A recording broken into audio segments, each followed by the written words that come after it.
Greetings all you Minix from Minds and Grinds, and welcome back to another Warframe video. Today I'm going to be talking about Volt and a build that I've been using that is pretty damn insane. So first things first, where the hell have I been? Well, I already did a community post saying that I didn't have internet for all those days. Not fun. Uh, yeah, that sucked. That that really sucked. Not having internet is awful, especially because my phone doesn't have service anymore, like at all. So, and I can't do anything about it because I need to get a new phone because my phone can't use 5G, blah, blah, blah. Anyway, so this build with Volt. So, Volt was always a frame I didn't really like, but then he got tweaked. And then I started playing him more. I'm like, okay. Anyway, first things first, let me show you the build. Now, avert your eyes if you are triggered by builds that aren't your own. Why even watching this channel? So it's set up like this. Good mix of all stats as Volt kind of wants a little bit of everything. So most important mod on him though is capacitance. Uh, yeah, he with this basically can't die unless he gets toxin procced. Anyway, so there's that, and then the Archon shards. So shield capacity is pretty important because it factors into his overshields. This goes for any frame that can get over shields. Then I have casting speed, very important because Volt needs his 4 and his 3 to survive. Ability duration, also very nice. More casting speed, and even more ability duration. So the main thing on him really is duration. So you don't need to use Archon shards, by the way. Anyway, we're going to jump into the conjunction, survival, and steel path, and I will show you the power of this lightning man and all of his glory. Also, I'm using the Natteric because I can. Also, it's satisfying. So, put that down, grab it, shock it, use this 2, and then hit him with that.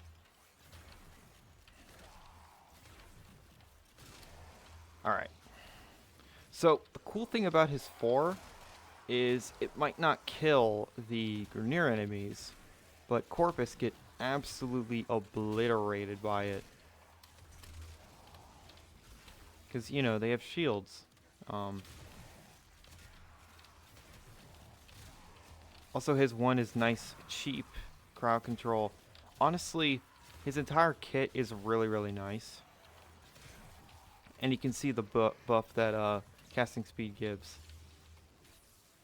And on your build, if you play Volt, if you have like natural talent on him, you're just going to have even more casting speed, which is ideal.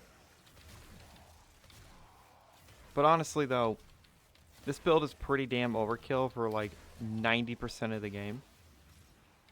Against like Steel Path, it's not, but honestly, it doesn't really matter. Like, it's Warframe. Don't sweat it. Don't, you know, try too hard because honestly, why are you trying in Warframe? This is a brain dead, easy as hell, PvE only game. So, I can't fathom people that take this game super seriously. Especially the people that have commented in my build videos, or videos and before about Warframe and other games like it, criticizing my builds. I'm just like, bro, who asked? Anyway. Like, yeah, the enemy can't really do anything. It's good news for me. Volt is still a little squishy, so you do have to be a little bit careful. So, if you're concerned about being able to play Volt, then, I don't know. Another way I should say it is, you have to use your brain a bit, which, man, I'm just insulting people right now. Because honestly, I don't really care about doing Warframe videos anymore. I'll do them occasionally, but you have to use your brain, which is probably a new concept to some Warframe players.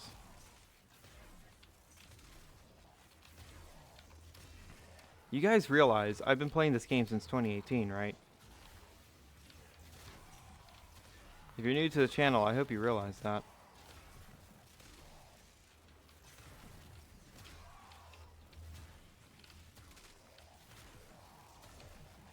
Yeah.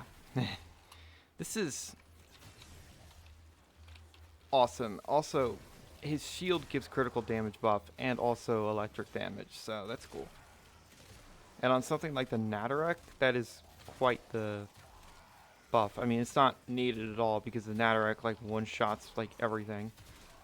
It's satisfying, it's not super AoE, it's fun. It's just a good weapon. I love it. It's not brain dead like the Kuba Brahma used to be.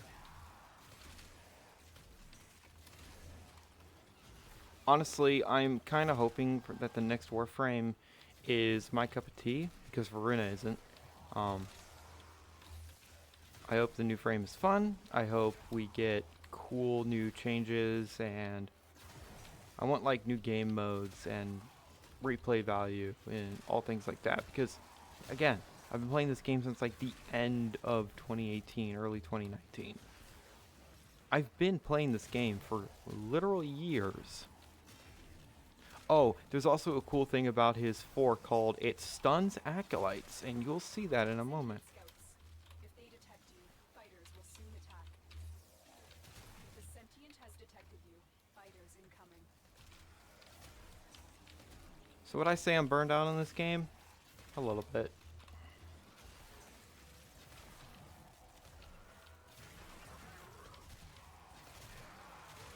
I mean, I think everybody would get burned out on a game like this if they played it for literal years. Like, I know a guy that's played the Destiny games for years on end. It's like, yeah, he's completely done with Destiny.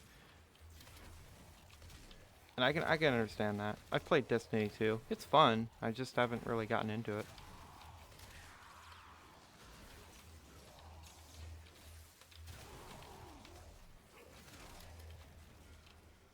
Okay, Acolyte. Oh, my hands are gonna be full. The longer you hold out, Yeah. the deeper I can search.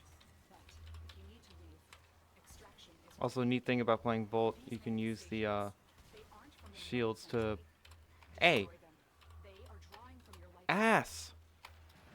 That isn't cool. Give me back my freaking abilities.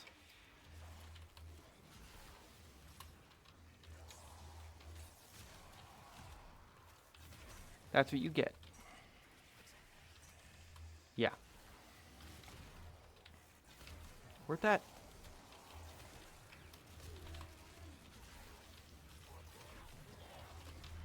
Yeah, fucking stagger everybody. As I was saying, you get the damage buff with operator amps to the shields.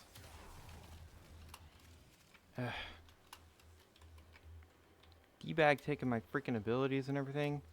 I am not a fan of that.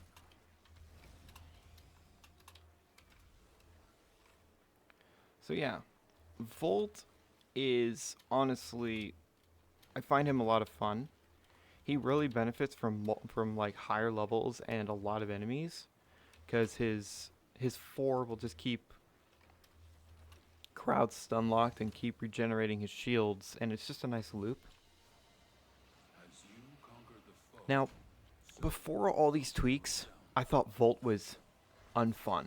Uh, I think most of my experience came from I was trying to do Eidolons as a Volt player. First off, I guess I say this so much, but Eidolons are bad. I don't like Eidolons. I don't like the way they're structured. They're not fun. There's no variety. But, you know, Volt, he's a neat frame. And one of the cool things about Volt really is that he's versatile. You can build him in so many different ways, and in my personal opinion, that's what makes a frame fun and, just overall good, even though I don't like using that word in this game, because what isn't good? Uh, the power creep in this game is something fierce, and you're so overpowered as a player, like, chill. But he can work in every single mission type. pretty damn easily. He has a nice, fun gameplay loop. He benefits the team a lot, especially if you're running with frames that benefit him and they need their shields. If you have a Protea on your team, that is a, a basically impenetrable wall of shields. Protea's satellites plus capacitance.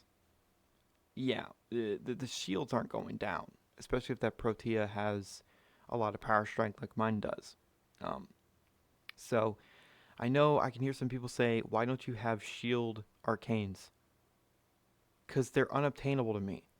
All the modes to get those arcanes are so unfun. Operation Orphix Venom was fun. The event itself. That's where I got, like, my Arcane Grace and Arcane Guardian and all those other arcanes. But they ruined it. It's not fun. Bring that back. Bring Operation Orphix Venom back. Because it was good. It was legit good. You got pretty damn handsomely rewarded for it, and it wasn't hard. It wasn't a cancer fest. So, that's just my 2 cents on this build. Thank you guys so much for watching, and remember, in Trilby, we trust.